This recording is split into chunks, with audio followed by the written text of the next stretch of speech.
Ya baiklah, mari kita berdoa. Ya Tuhan, kami mengucap syukur buat pada pagi hari ini Tuhan. Kami akan memulai pelajaran kami Tuhan. Kau berkati hamba-Mu Pastor Kristina yang akan mengajar kami. Dan Kau berkati kami di tempat ini. Kau tambahkan hikmat pengetahuan kepada kami Tuhan, supaya kami bisa memahami apapun yang disampaikan oleh hamba-Mu Tuhan. Tuhan, kami menyerahkan pelajaran ini ke dalam tangan-Mu, hanya dalam nama Tuhan Yesus Kristus. Haleluya, amin. Amen. Amen. Hallelujah. Hallelujah. Okay. It's good to see you again, Pastor Christina. Yeah, I had a very good conference, and I want to congratulate the students. They did pretty well, very well in the exam. Good.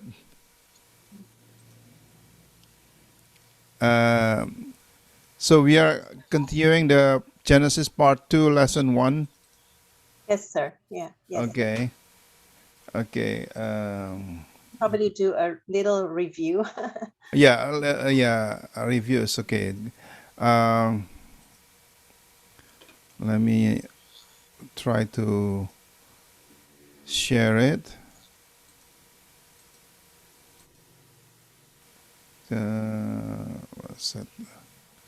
Is it this one? Kelihatan di sana, adik-adik? Kelihatan, Pak. Oke. Ya, kita Yeah, akan this is review the hari ini. So we want to review, right? Yeah, just do a quick review. Yeah. Yeah, go ahead, Sister Christina. All right.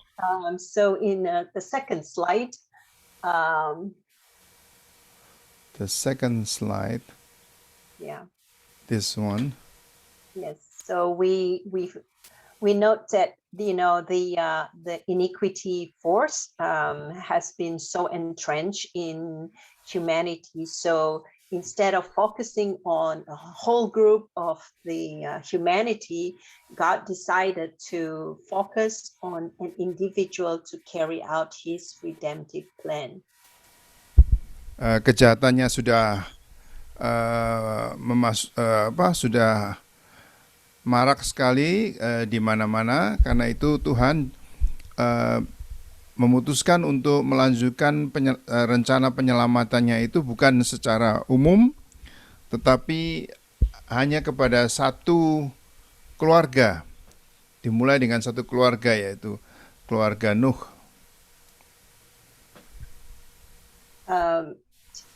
So if you remember the redemptive plan of God, it started with, God covering Adam and Eve with the skin of an animal that he killed to shed the blood. And this was the start of the redemptive plan of God. But the redemption... Sorry, go ahead. Kalau Anda ingat semua, rencana penyelamatan dari Allah itu dimulai pada waktu Adam dan Hawa itu berbuat dosa di Taman Eden. Maka Allah menyediakan, mereka mencoba untuk menutup malu mereka dengan daun-daun ara, tetapi Tuhan itu menyediakan kulit domba, di mana di situ ada penyembelihan, penumpahan darah, dan itu merupakan satu pola untuk penyelamatan itu harus memakai pengorbanan darah. And a lot of people said, asked this question: Did God actually have a redemptive plan already in place, or is it after Adam and Eve sin?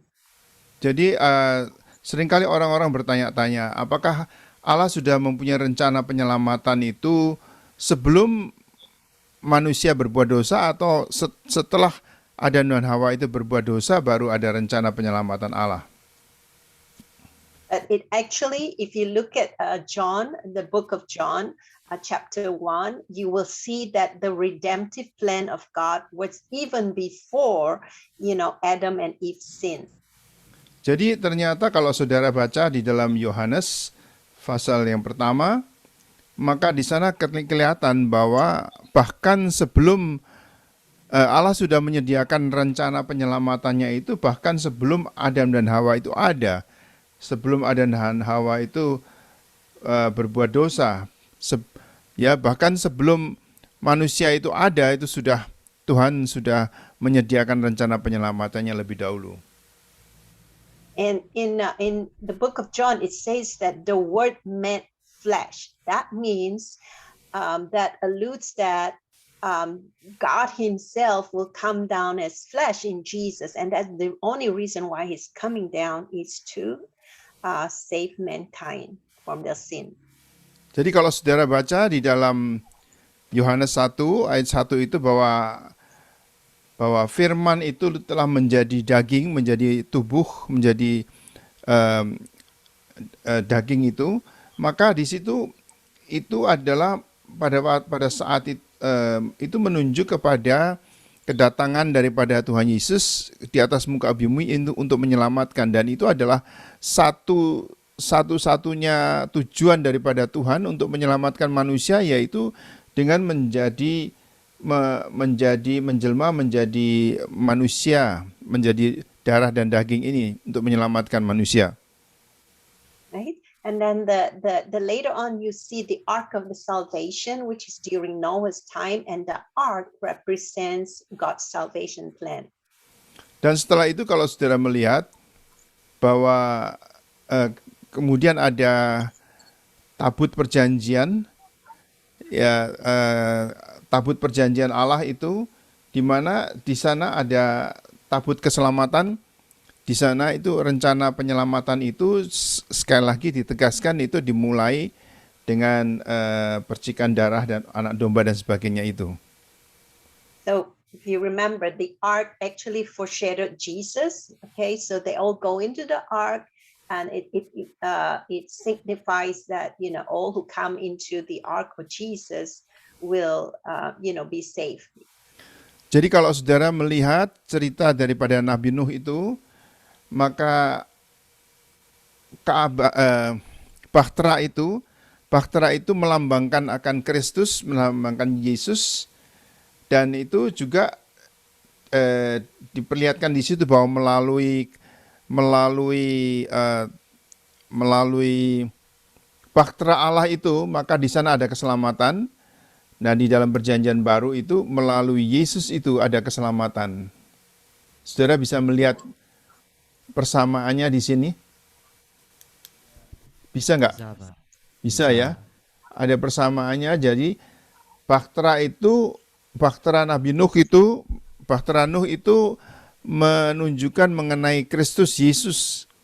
Di sana, di mana orang-orang yang masuk di dalam Bahtera itu diselamatkan. Nah, di dalam penyelamatan Yesus itu, Yesus Kristus masuk sebagai manusia yang berdosa, manusia yang tidak berdosa tapi menyelamatkan kita semua manusia yang berdosa, adalah juga setiap kita yang percaya kepada Yesus akan diselamatkan. Jelas ya? Jelas persamaannya ya? Jelas, Pak. Jelas, oke. Okay, let's go to the next slide. Mari kita pergi ke slide yang berikutnya di sini. Ya. And it says to call out, to go forth. It comes from the Jewish word leka, which means to call out, to go forth.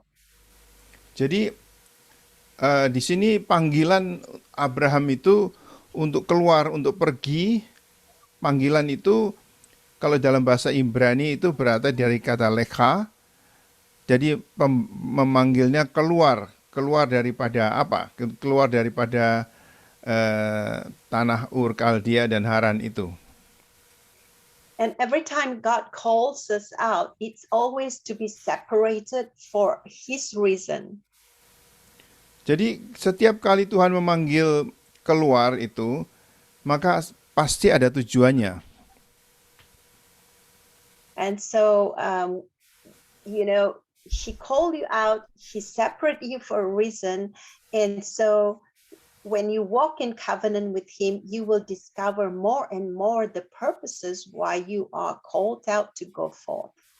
Jadi kalau kita itu dipanggil dan kita memasuki covenant atau ikatan perjanjian dengan Tuhan, maka kita itu makin lama makin mengenal Kristus itu jalan-jalannya. Seperti Abraham pertama kali kan dari keturunan penyembah berhala itu. Tetapi kemudian di dalam ikatan perjanjian dengan Abraham itu pelan-pelan setapak demi setapak itu akan dibawa mengenal akan Allah Yehova, Allah Yahweh, Allah Yehovanya sendiri. All right, let's go to the next slide. Mari kita teruskan di sini.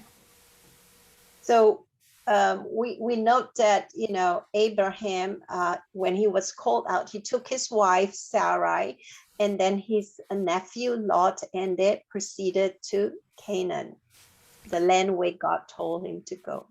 Jadi Abraham mengambil istrinya Sarah bersama dengan Lot atau keponaannya itu, keponaan, dan kemudian mereka berangkat menuju ke Kanaan.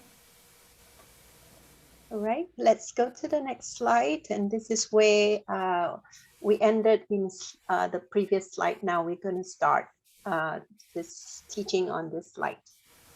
Itu tadi sebagai pengulangan, sebagai review. Nah, sekarang kita akan melihat pada slide ini. Right here, I want to make a connection between Abraham being called out to go forth and Jesus calling out his disciples to follow him. Saya ingin membuat suatu hubungan bagaimana Abraham itu dengan covenant, dengan ikatan perjanjian itu dipanggil keluar, dengan Yesus yang memanggil kita orang-orang untuk menjadi murid-muridnya itu. Coba kita hubungkan. Okay, let's read from Matthew chapter 4, 18 to 22. Matthew chapter 4, Coba verse 18 to 22. beberapa orang membaca Matius 4, 18 sampai 22, ya, dua ayat aja.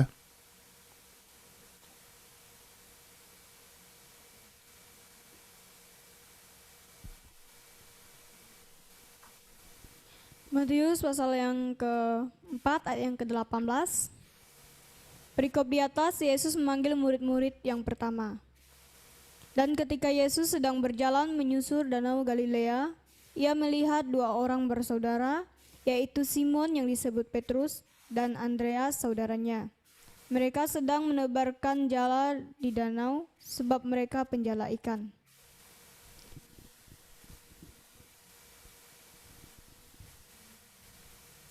Yesus berkata kepada mereka, "Mari ikutlah aku dan kamu akan kujadikan penjala manusia." Silakan. Lalu mereka pun segera meninggalkan jalannya dan mengikuti dia. Teruskan. 21. Dan setelah Yesus pergi dari sana, dilihatnya pula dua orang bersaudara, yaitu Yakobus anak Zebedeus dan Yohanes saudaranya bersama ayah mereka. Zebedeus sedang membereskan jala di dalam perahu. Yesus memanggil mereka. Right. Ya, semua ya sudah dibaca 18 sampai 22 ya. 22, dan mereka segera meninggalkan perahu serta ayahnya lalu mengikut dia. Amin. Ya. So you notice that, you know, like Abraham, when Jesus called this fishermen, they did not question their calling. They responded immediately. Kalau saudara melihat di sini, maka seperti waktu Abraham dipanggil tidak mempertanyakan kenapa kok harus dipanggil, kenapa dan sebagainya itu, tetapi seperti Yakub dan Yohanes yang dipanggil ini, maka mereka juga tidak bertanya-tanya, tidak mempertanyakan kenapa mereka harus dipanggil untuk mengikuti Yesus. Now, this following of Jesus is to be his disciples. Of course, you know, God calls us to come to know him, but this calling is really to follow him, to be his disciples. Jadi kalau kita lihat di sini, maka Yesus memanggil mereka dan mereka itu menjadi murid-muridnya. Kita yang dipanggil, kita akan kemudian kita dijadikan akan murid-murid Tuhan itu. So when we follow Jesus, it requires commitment.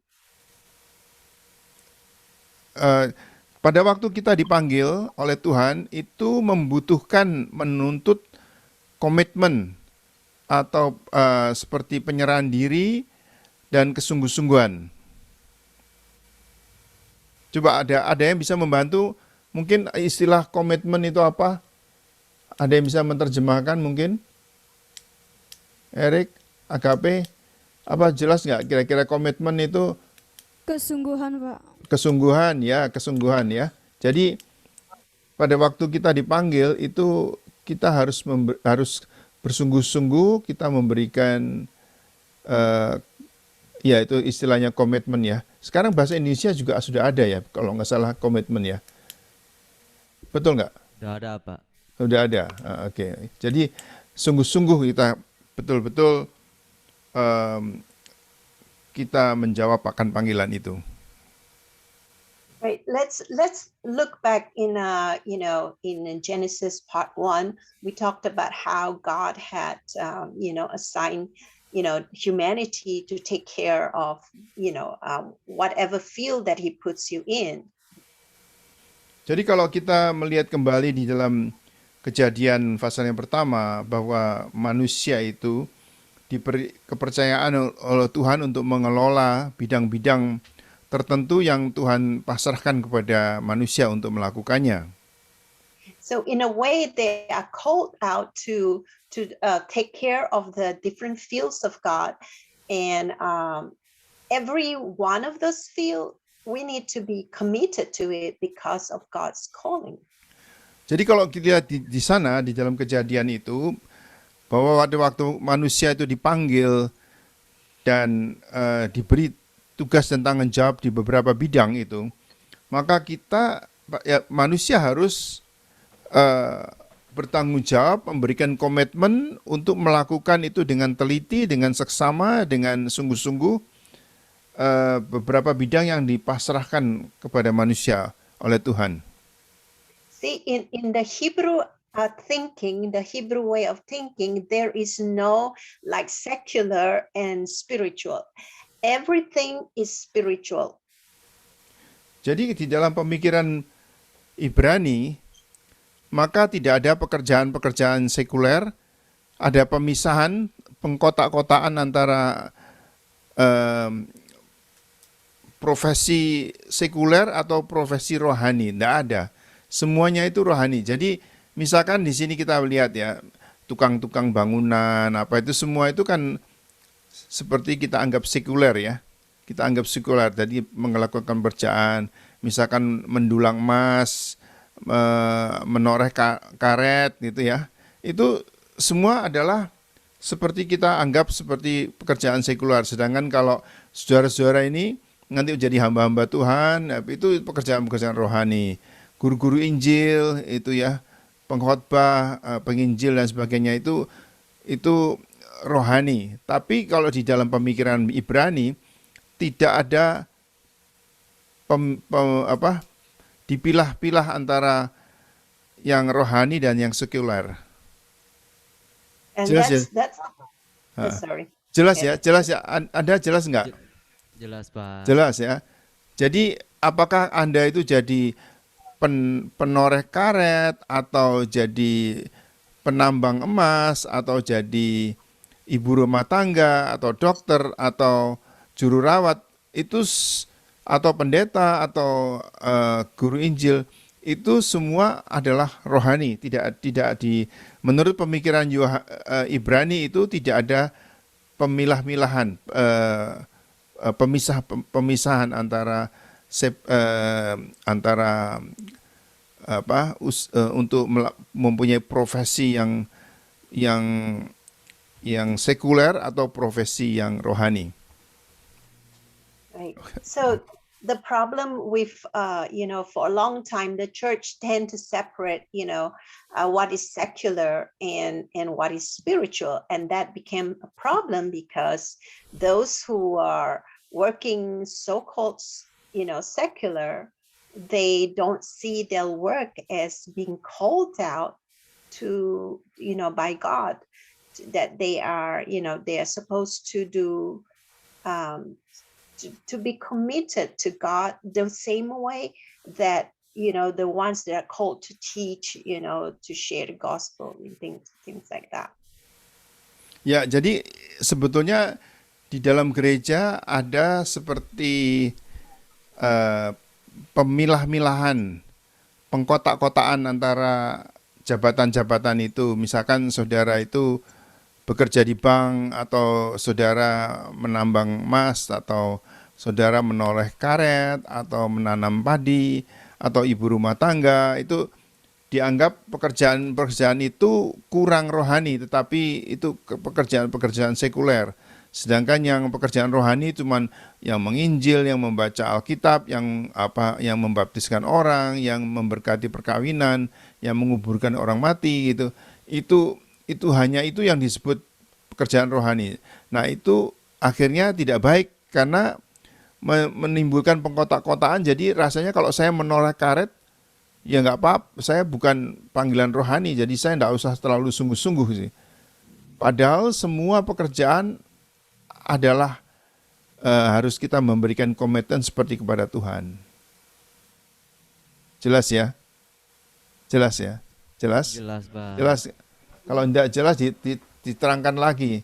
Jadi kalau pekerjaan seperti Adam memberi nama kepada binatang-binatang itu pekerjaan rohani atau jasmani atau sekuler? Jawab. Sekuler. Sekuler. Ya, Pak. Setuju sekuler? Yang setuju sekuler siapa? Coba angkat tangan. Siapa yang setuju sekuler? Siapa yang setuju rohani? Ya, itu memberi nama binatang-binatang itu pekerjaan rohani juga. Pekerjaan yang harus memberikan komitmen kepada Tuhan. Ya, Joshua jadi justru ya enggak apa-apa, itu jangan takut salah ya. Jadi tetapi itu seperti memberi nama-nama biologi satu-satu. Ini kera, namamu ini apple, namamu ini apa, itu semua adalah pekerjaan rohani. Oke. Itu cuma saya beri contoh supaya saudara mengerti itu bedanya betul-betul ya. Kalau menoreh karet itu pekerjaan rohani enggak?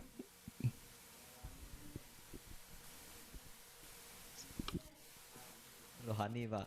Rohani. Takut salah ya. Oke.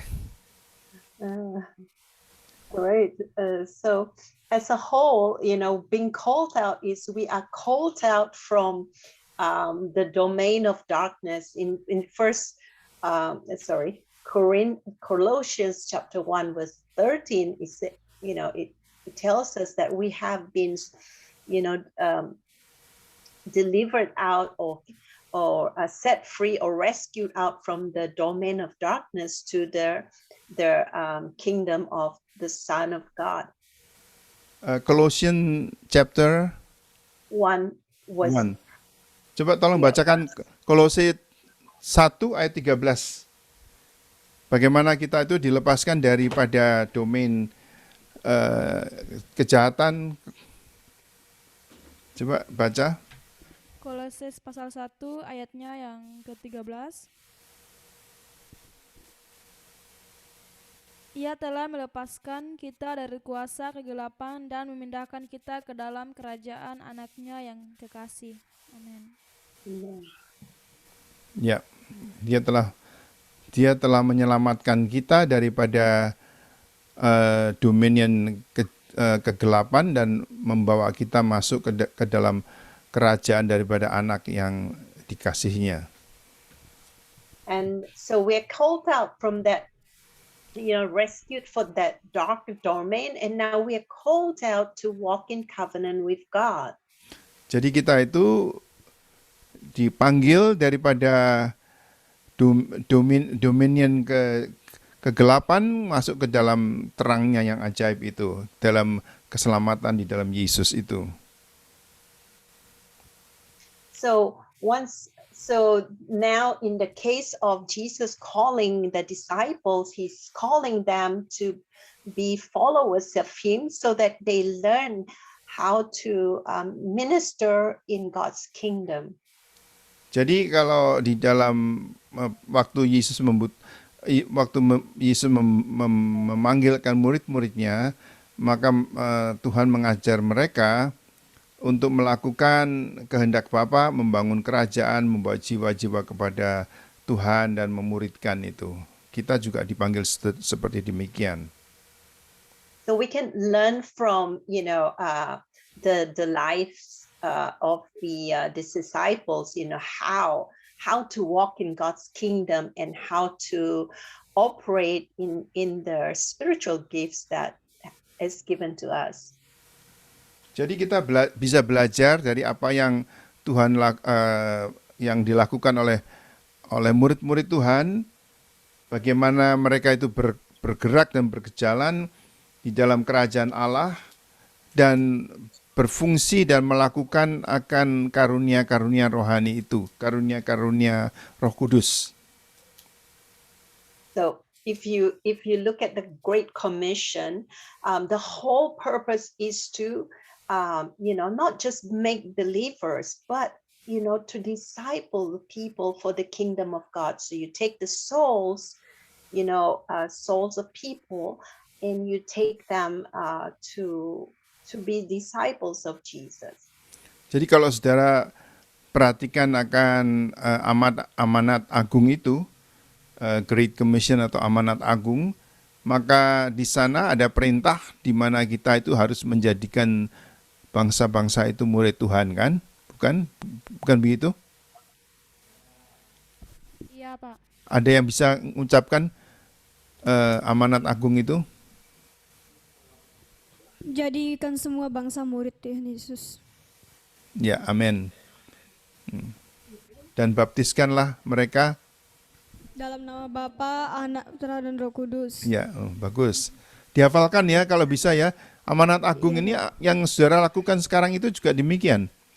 Jadi saudara dipanggil, bahkan lebih ya seperti pemanggilan Yakobus dan Yohanes, itu Anda ini dipanggil seperti Abraham juga dipanggil keluar dari, tadi ada Leha tadi, masih ingat lagi, untuk dipanggil keluar untuk melakukan pekerjaan daripada Tuhan, untuk yaitu apa? Menjadikan orang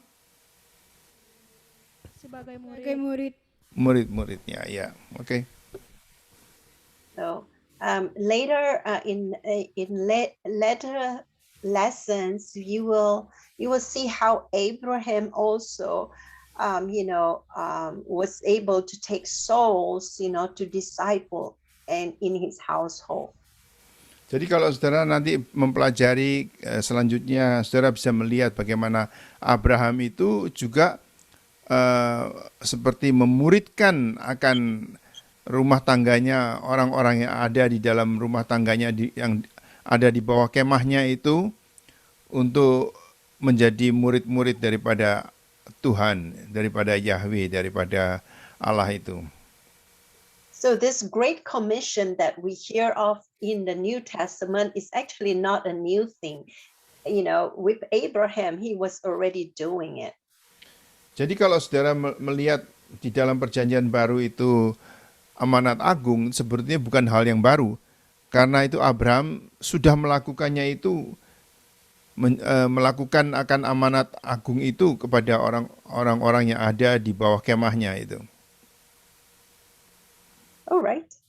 Let's go to Genesis chapter 12 and reading, let's see, verse 1 to 3. Coba saudara baca di dalam Kejadian 12, 1 sampai dengan 3, satu orang saja, silahkan baca dengan cepat. Kejadian pasal 12 ayat yang 1 sampai yang ketiga.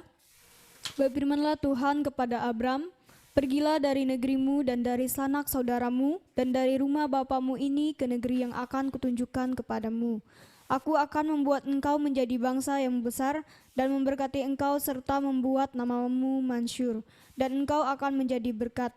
Aku akan memberkati orang-orang yang memberkati engkau dan mengutuk orang-orang yang mengutuk engkau. Dan olehmu semua kaum di muka bumi akan mendapat berkat. Amen.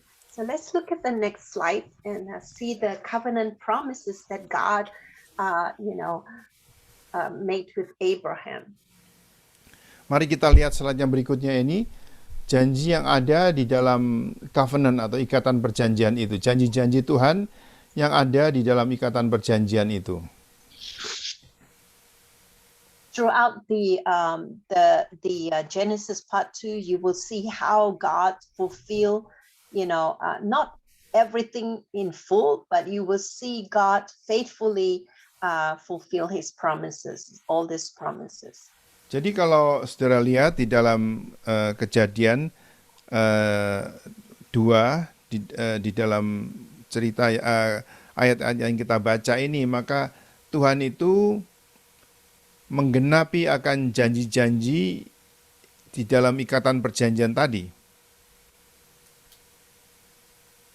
Right. Let's look at the first one. It says, I shall make a great nation out of you. Yang pertama adalah ayat yang kedua dari Kejadian 12 itu, aku akan menjadikan engkau bangsa yang besar dan aku akan memberkati. Aku akan menjadikan engkau bangsa yang besar.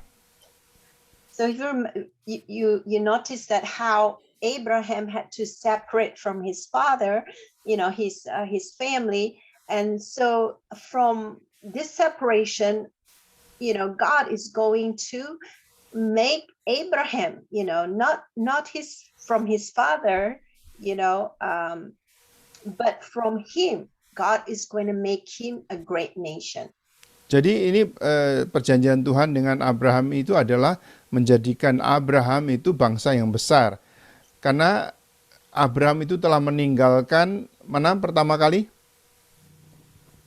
Tanah kelahirannya, Di mana? Ur Kasdim, Ur Kasdim ya. Kemudian pergi ke ke tanah Kanaan. Nahor ya. Apa? No, Haran. Haran. Kemudian dari Haran ke Kanaan. Kanaan ya. Oke. This nation that God has in mind is not just a physical nation, but a spiritual a spiritual kingdom of God that is connected to the redemptive plan of God. Jadi kalau kita melihat aku akan menjadikan engkau bangsa yang besar, itu bukan secara fisik yang besar. Memang fisiknya besar juga, tapi secara rohani juga suatu kerajaan yang luar biasa besar, di mana kerajaan yang besar itu dibangun di atas kehidupan daripada Abraham secara rohani. Right? So that means Abraham and Sarah would have to have children, right? To have such a huge nation. Jadi kalau supaya Abraham itu bisa menjadi bangsa yang besar, maka Abraham dan Sarai harus mempunyai anak yang banyak ya. Padahal waktu itu mereka mandul kan? Iya. Yeah. Mm-mm. Okay, that's the way God works, ya. Itu caranya Tuhan itu bekerja ya, luar biasa, seolah sesuatu yang tidak mungkin Tuhan menjadikan mungkin itu. Alright, the second promise is that I shall bless you and make your name great, and you will be a blessing. Dan yang kedua, aku akan memberkati engkau, membuat namamu besar, dan engkau akan menjadi berkat. And that means, God is going to cause favor to come to Abram. Jadi perkenan daripada Allah itu Tuhan akan membuat supaya perkenan Allah itu ada di dalam hidup daripada Abram, sehingga Abram diberkati dan membuat namanya menjadi besar, dan Abram akan menjadi berkat. Now, God is going to give him all these benefits not because Abram deserved it, but God, because of his redemptive plan, chose to do it through him. Jadi keuntungan atau perkenan daripada Allah itu yang luar biasa banyaknya itu diberikan kepada Abram bukan karena Abram itu memang layak untuk menerimanya, tetapi justru Tuhanlah yang mengambil keputusan untuk memberikannya kepada Abram. Now, Abraham, however, proved to be, the one that God has chosen because he was very obedient. He trusted and obeyed. He never, rejected God's commandments. Ya, jadi Abraham itu menjadi orang yang diberkati oleh Tuhan, dan karena Abraham itu akhirnya taat kepada Tuhan dan melakukan akan perintah-perintahnya. So Abraham's obedience itself became a blessing to other people. Jadi ketaatan daripada Abraham itu menjadikan berkat bagi orang-orang lain, kepada orang-orang yang ada di bawahnya. Now, if you think about today, the church today, about the Christians today, a lot of them, they get excited about blessing, but the blessing is always, turned inward to themselves. They're not thinking about why God gave them that blessing. Nah, ini sesuatu hal yang jangan sampai kita juga terjebak demikian. Banyak sekali di gereja-gereja, maka kalau kita mendapatkan berkat, maka kita menikmati berkat itu. Dan itu menjadikan kita itu senang dan kita bahagia karena Tuhan memberkati kita. Tetapi kita tidak pernah bertanya kenapa Tuhan memberkati kita. Gitu. Jadi kenapa Tuhan memberkati Abraham itu? Supaya Abraham menjadi berkat bagi generasi-generasi berikutnya kan. Tetapi seringkali di dalam gereja kita itu mendapatkan berkat, wah kita berterima kasih, aku berterima kasih, kita nyanyi-nyanyi, aku diberkati, tetapi kita tidak pernah bertanya kenapa kok kita diberkati. Mm-hmm. Yeah. All right. The third promise, I shall bless those who bless you and curse the one who curses you. Jadi di pesan selanjutnya, yaitu yang ketiga, berkat daripada Tuhan kepada Abraham, aku akan memberkati siapa yang memberkati engkau, dan aku akan mengutuki siapa yang mengutuki engkau.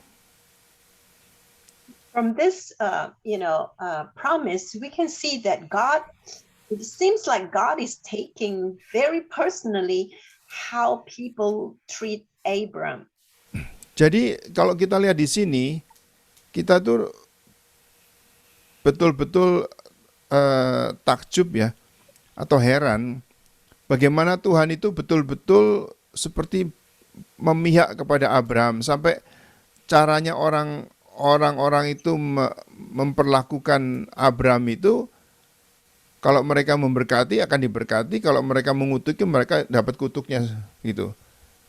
Seperti Tuhan itu sangat pilih kasih gitu, sangat betul-betul secara pribadi itu sangat mengasihi Abraham, sampai perlakuan orang lain kepada Abraham itu menjadi sesuatu yang penting bagi Tuhan.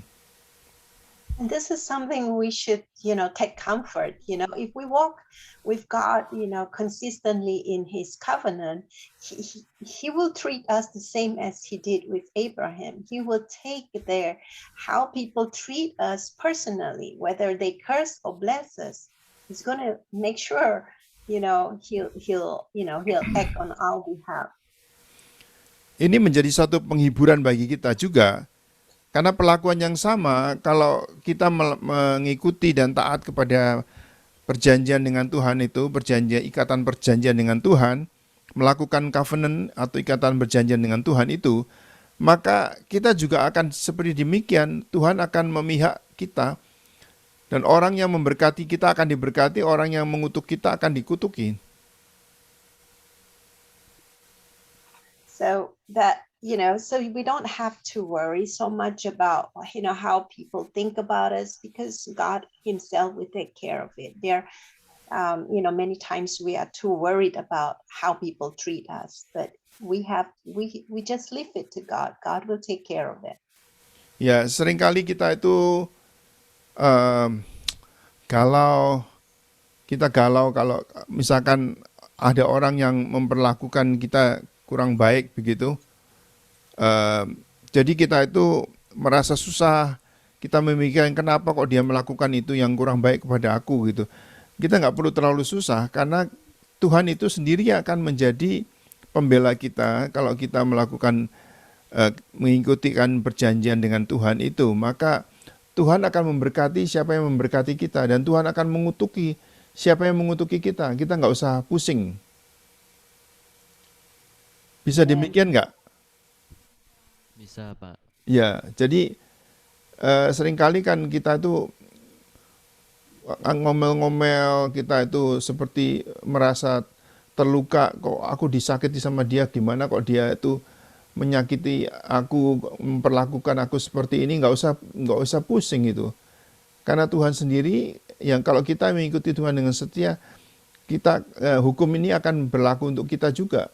Kita akan orang yang memberkati kita akan diberkati, orang yang mengutuki kita akan dikutuki juga. Right. The last promise here, in you will all families of the earth be blessed. Jadi yang terakhir ini, di dalam engkau maka keluarga-keluarga bangsa-bangsa di bumi ini akan diberkati. Luar biasa ya. Semua bangsa-bangsa di dunia akan diberkati melalui engkau, melalui Abraham. Yeah, and we have to, believe that, and be a testimony, so that people, who are in touch with our lives are going to be blessed. Jadi kita itu sudah melihat akan contoh-contoh, ada kesaksian-kesaksian yang banyak sekali. Jadi untuk melalui kita, maka bangsa-bangsa itu akan diberkati kalau kita taat kepada janji-janji Tuhan. So this blessing has to do with the spiritual blessing, like the redemptive plan of God. Jadi pelajaran ini sebetulnya mempunyai arti rohani, di mana kita mempelajari arti rohani daripada perjanjian atau covenant ini, yaitu bukan hanya secara berkat-berkat secara fisik saja, tetapi juga lebih daripada itu berkat-berkat rohani dan jaminan daripada Tuhan yang membela kita, Tuhan yang menjadi advokat kita, Tuhan akan menolong kita itu. Jadi kita enggak usah pusing. And all these promises, it's applicable for us because we are the spiritual children of Abraham. Jadi janji-janji ini itu juga berlaku bagi kita. Kenapa? Karena kita ini sebetulnya semua anak-anak rohani daripada Abraham, bukan? Kita kan, Abraham adalah bapak orang yang percaya, kan? Kita orang-orang percaya, jadi kita itu adalah keturunan daripada Abraham secara rohani. Jadi janji-janji Tuhan kepada Abraham itu juga menjadi milik kita. Apa yang Tuhan janjikan kepada Abraham, itu kita juga bisa menikmatinya. Amin. Jadi luar biasa itu janji Tuhan, kita tidak perlu khawatir, kita tidak perlu galau, kita tidak perlu bersedih hati, karena mereka yang berbuat baik kepada kita akan diberkati, mereka yang berbuat jahat kepada kita akan dikutuki oleh Tuhan sendiri. Okay. Right. Let's do lesson reflection to see how well you understand. Coba kita lihat reflection ini, apakah Anda mengerti atau enggak itu pelajaran tadi. Right. The first one. Yeah. Coba tolong nomor 1, salah satu baca. Kondisi apakah yang ada di manusia yang mengakibatkan penghakiman Allah dengan air bah dan menara Babel? Jelaskan. Coba. Yang pertama ialah kondisi manusia, yaitu kejahatan manusia semakin merajalela dan ketidaktaatan terhadap Tuhan, hanya Nuh yang dengan keluarga yang bisa membuat hati Allah luluh. Dijawab. Is that? Yeah. That's good. Ya, That's good. bagus lah. Selanjutnya, yang lain. Mengapa Allah mulai memfokuskan kepada satu orang ketimbang seluruh umat manusia? Menurut saya kalau dilihat dari tentang Nuh, karena pada zaman Nuh orang-orang yang sezamannya itu memberontak dan mereka melakukan kejahatan-kejahatan yang tidak berkenan di hadapan Allah, dan Allah memilih Nuh, satu-satunya orang yang bergaul erat dengan Tuhan, dan dia adalah orang yang tidak bercacat celah di hadapan Tuhan dan orang yang benar. Ya, oke. Berikutnya, Nomor 4, mengapa upaya manusia, nomor 3, mengapa upaya manusia untuk menyelamatkan diri sendiri itu sia-sia belaka. Ya, karena kita manusia tidak bisa menyelamatkan diri kita sendiri kalau tidak melalui pengorbanan anak domba, yaitu Tuhan Yesus sendiri. Karena upaya kita menyelamatkan kita sendiri itu sia-sia semuanya, seperti Nuh. Kalau tanpa campur tangan Tuhan, dengan dia menuruti perintah Tuhan untuk membuat batra, mungkin kalau dia tidak menuruti apa yang Tuhan mau atau perintah yang Tuhan mau, mungkin dia nggak akan selamat. Tapi karena dia meresponi panggilan Tuhan, perintah Tuhan, jadi dia diselamatkan. Jadi mengapa pentingnya sekali bahwa kita nggak bisa menyelamatkan diri kita sendiri.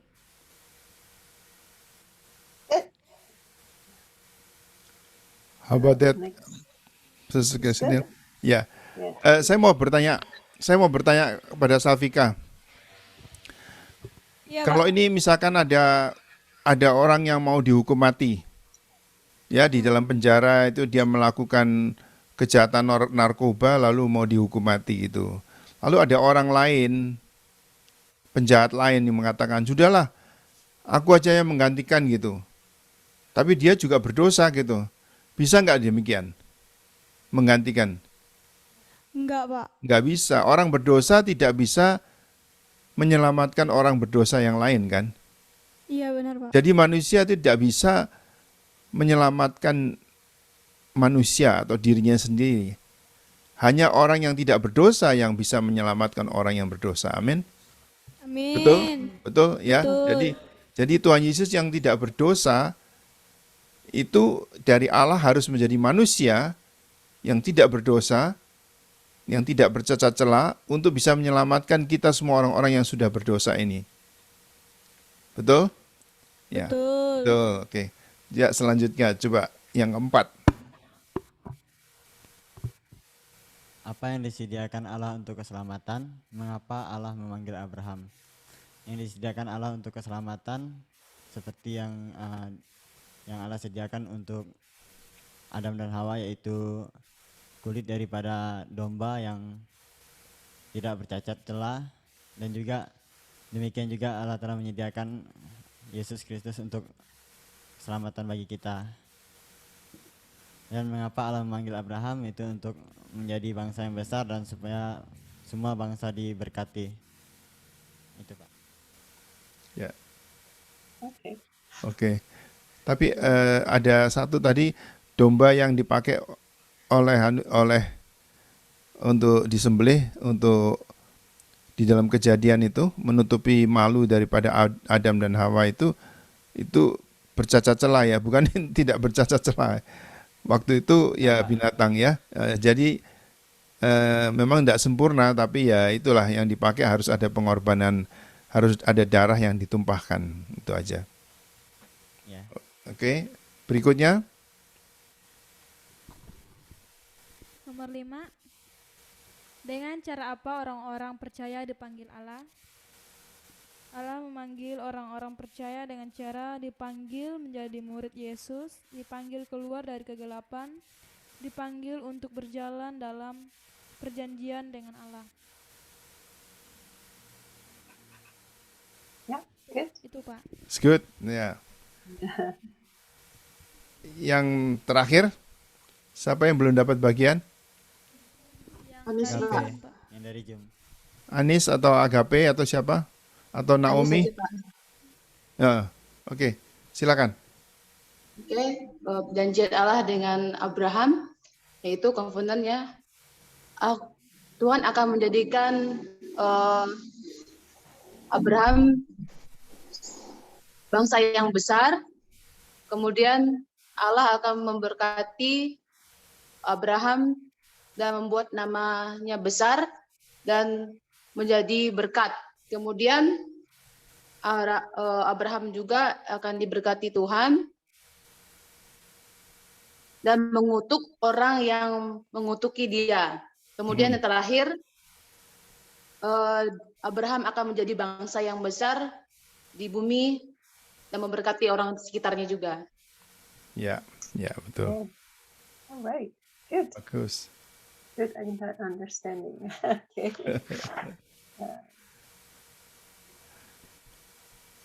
So, I think Ada pertanyaan? Ada pertanyaan nggak?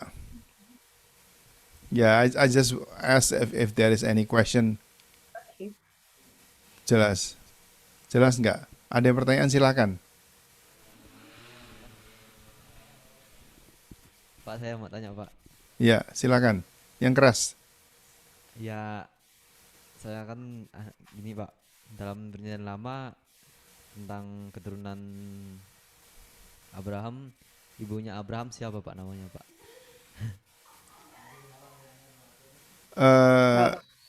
Abraham's who is the mother of Abraham? That's the question. I don't think. I don't think it's mentioned. Bapaknya kan ada Pak, mamanya kemana Pak? Bapaknya namanya Tera ya, Iya, Tera. Tapi tidak disebutkan ibunya siapa. Yeah, It- in the Bible, the way it's done, the woman, if a woman is mentioned, is usually attached to directly to the redemptive plan of God.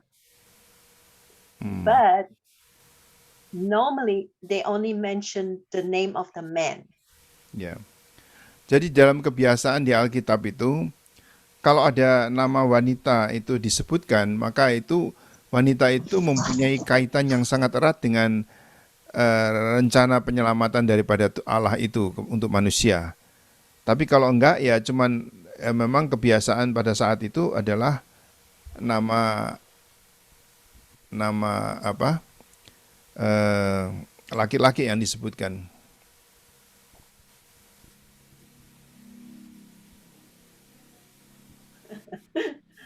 Ya itulah ya, memang begitulah itu. Seperti anak-anaknya Yakub yang saudara tahu 12 anaknya itu, tapi yang perempuan ya mungkin ada yang disebutkan, ada yang enggak gitu. Jadi enggak semuanya disebutkan.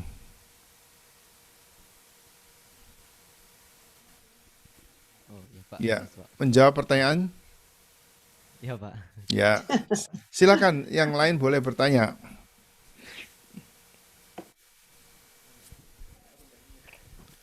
Enggak ada Pak, udah jelas Pak. Ya. Saya mau bertanya, kalau Anda misalkan ada teman Anda menjadi tukang pipa, bisa ahli dalam nyambung pipa, untuk pompa, untuk pengairan, untuk apa? Untuk membuat untuk nyambung pipa ledeng dan sebagainya itu adalah secara Ibrani itu adalah pekerjaan sekuler atau pekerjaan rohani. Rohani. Malah sampai ada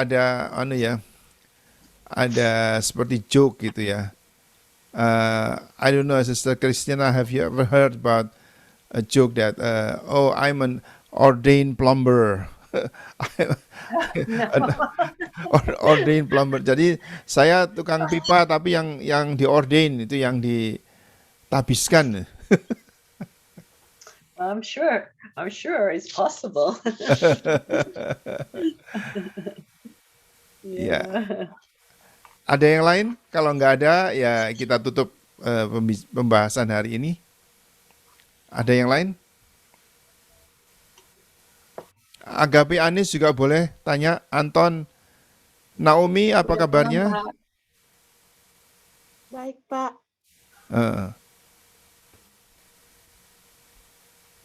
Ya.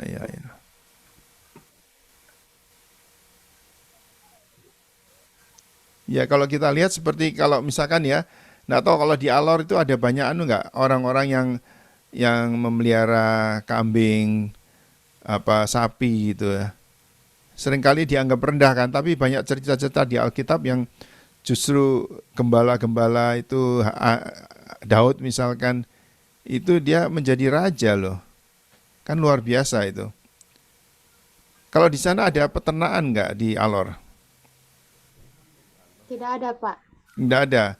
Yang ada Ya. orang-orang tanam-tanam atau apa pekerjaannya?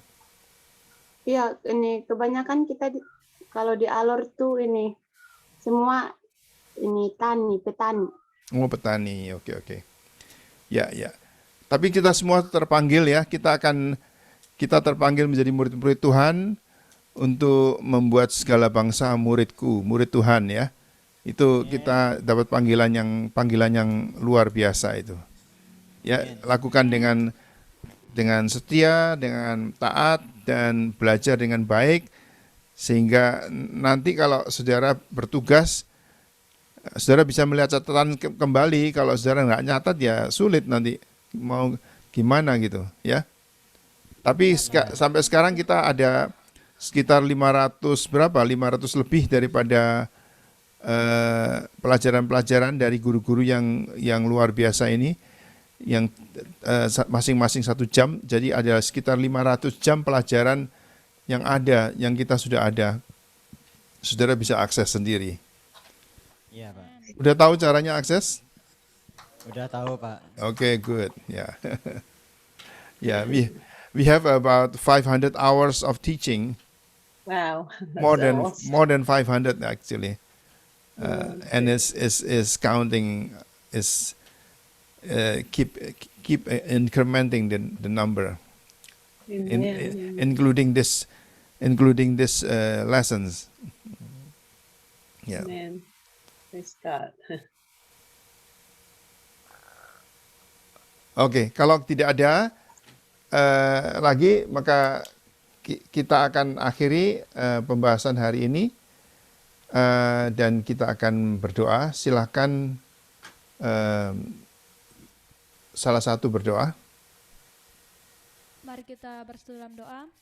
Terima kasih Bapa, terima kasih Roh Kudus,